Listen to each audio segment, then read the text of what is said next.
Good morning, student. This is part 3, Federalism. In my last video, the last point we covered, it was how federalism practiced in India. So, where we understood the federalism is practiced in India at two levels. One is a central level and another is state level. That too, to implement the concept of decentralization and the federal system of government, little changes have been made in our country in order to convenient the existing geographical, social and historical factors.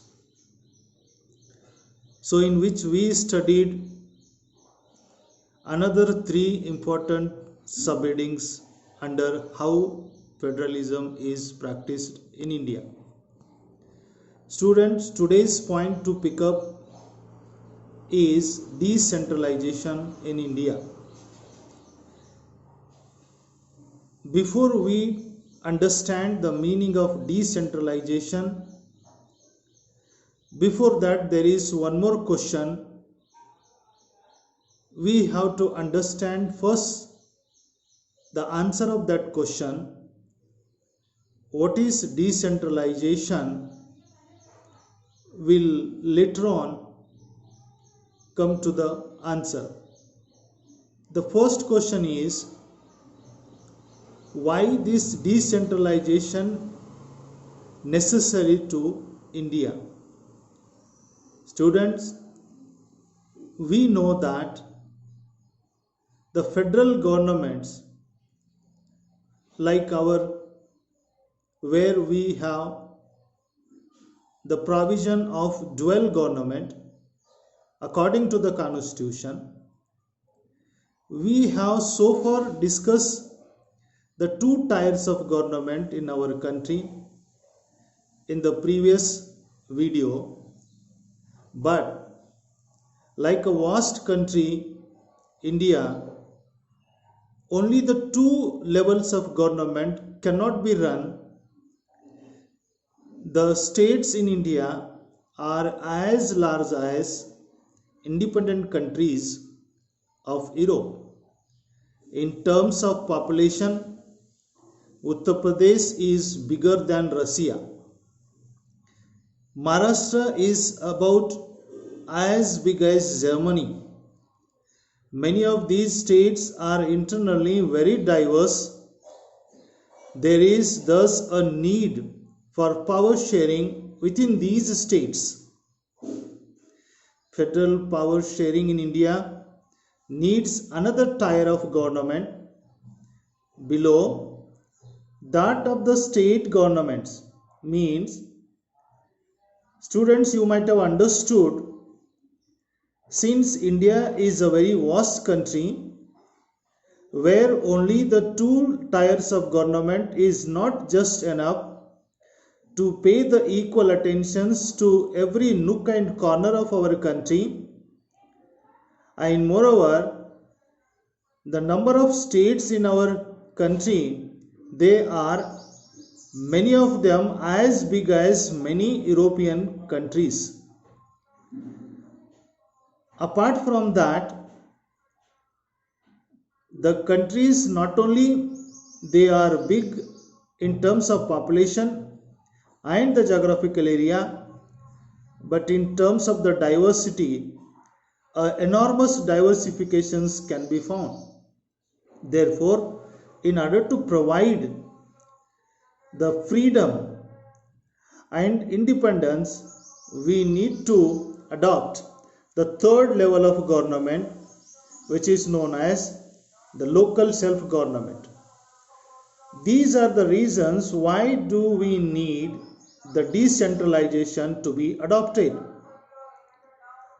Then now let us come to know The first question, which I just mentioned a moment before, what is decentralization? When power is taken away from the central and the state governments and given to the local government, it is called decentralization. This is very simple meaning. Once again, I would like to repeat for you.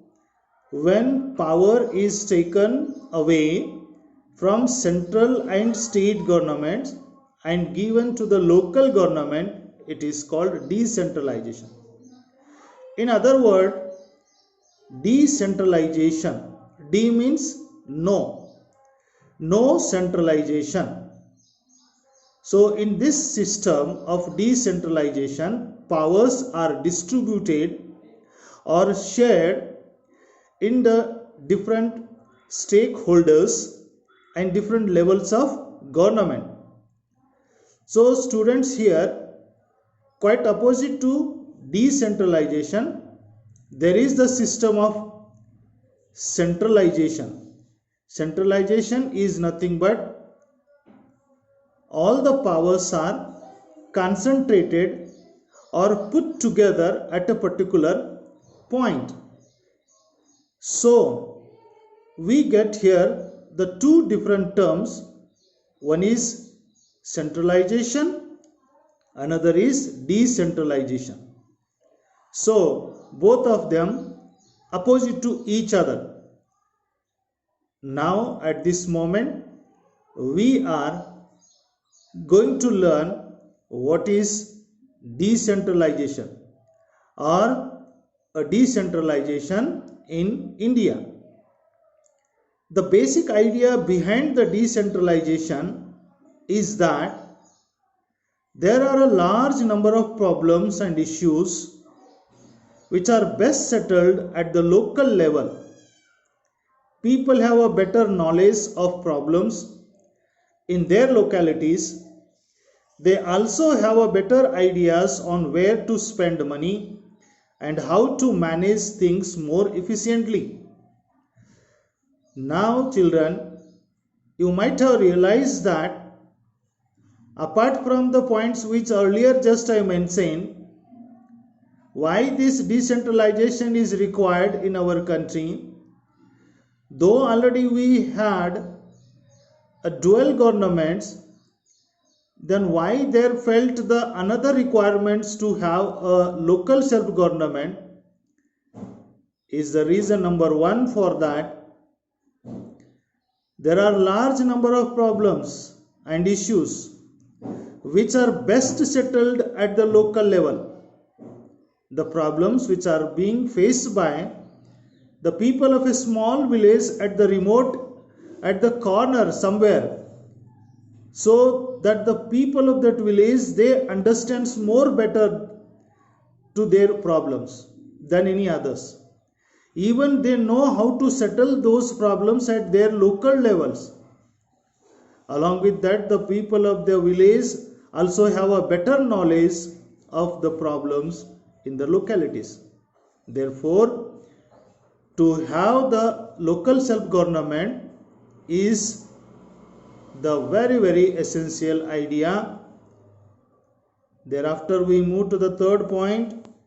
They also have better ideas on where to spend money and how to manage things more efficiently. Because they are the people of local area, since they have been living in that area from a long time, then they know better that what are the resources available with them, how can this problem overcome, so where they need to spend the money, how to manage their problems more efficiently, who knows other than them? Therefore, these are the reasons why do we need a local government despite we have the already two governments, a center and state. People directly participates in the decision making.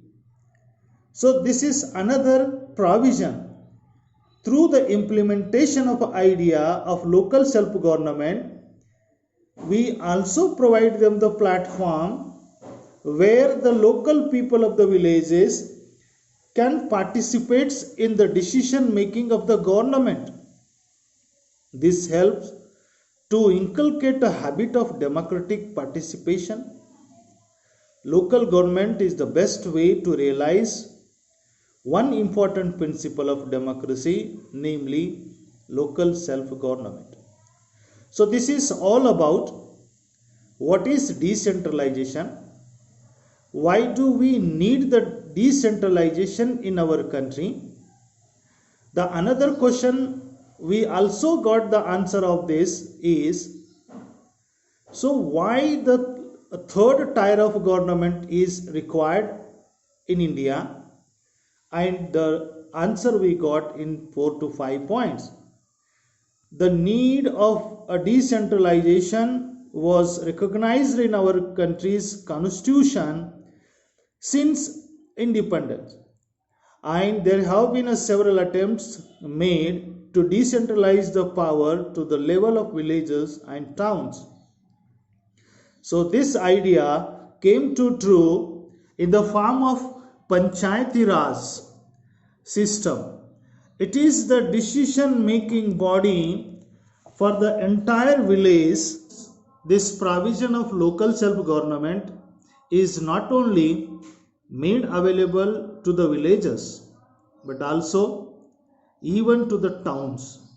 In urban areas, it established to implement this concept in all the states, but these were directly under the control of the state governments. Election to these local governments were not held regularly earlier. Local governments did not have any powers or resources of their own. Thus, there was a very little decentralization in effective terms. Students, this information shows that though the provision of local self-government was made mandatory by the constitution of our country, but initially, before 3 to 4 decades, this concept was just remained in the paper, and the enough attention was not given to implement this system. So the elections to these local governments were also not held regularly. Local government did not have any powers or the resources of their own. These were the fundamental problems with the system of decentralization. But after the 1992, a major steps towards the decentralization was taken. The constitution was amended to make the third tier of democracy more powerful and effective. Then students try to understand what were the different changes made after 1992 to implement this concept of third tier of government more effectively. The point number 1 here goes, now it is constitutionally mandatory to hold regular elections to the local government bodies. Number 2, seats are reserved in the elected bodies, and the executive heads of these institutions for the scheduled caste, scheduled tribes and other backward classes. The point number 2 says that after 1992, the holding elections not only made mandatory, but also the seats were kept reserved in the election for backward classes, SC and ST and other tribal communities. Point number 3, At last, 1/3 of all positions are reserved for the women. Out of the total number of seats in the local self-government, 1/3 of all the positions are kept reserved for the women. Next point, an independent institution called the State Election Commission has been created in each state to conduct the panchayat and municipal elections. Earlier, before 1992, there was no independent election office. That independent institution, which is called the State Election Commission, was not created in each state to conduct the panchayat and municipal elections, which was made mandatory to create a State Election Commission office to look after particularly the panchayat and municipal elections and its all procedures and proceedings. So this is what the another important change came in to make the implementation of this a third tier of government more effectively. The state governments are required to share some powers and revenue with local government bodies. The nature of sharing varies from state to state. The next point says that the state governments also required to share some powers and revenue with the local government bodies so that they could also have the financial freedom and could collect the enough money to be spent over their requirements. But the nature of sharing power into the state government and the local bodies is not similar in all the states. It is varied from state to state. The rural local government is popularly known by the name Panchayati Raj. Each village or a group of villages in some state students has a Gram Panchayat, and this is a council consisting of several wards members, often called a Panch, and the president of the Panchayat is called Sarpanch. This is what the idea behind to implement this system of the local self-government. Students, this is enough for today's session, and the remaining point of the decentralization in India will be continued in my next video. Have a nice day. Thank you.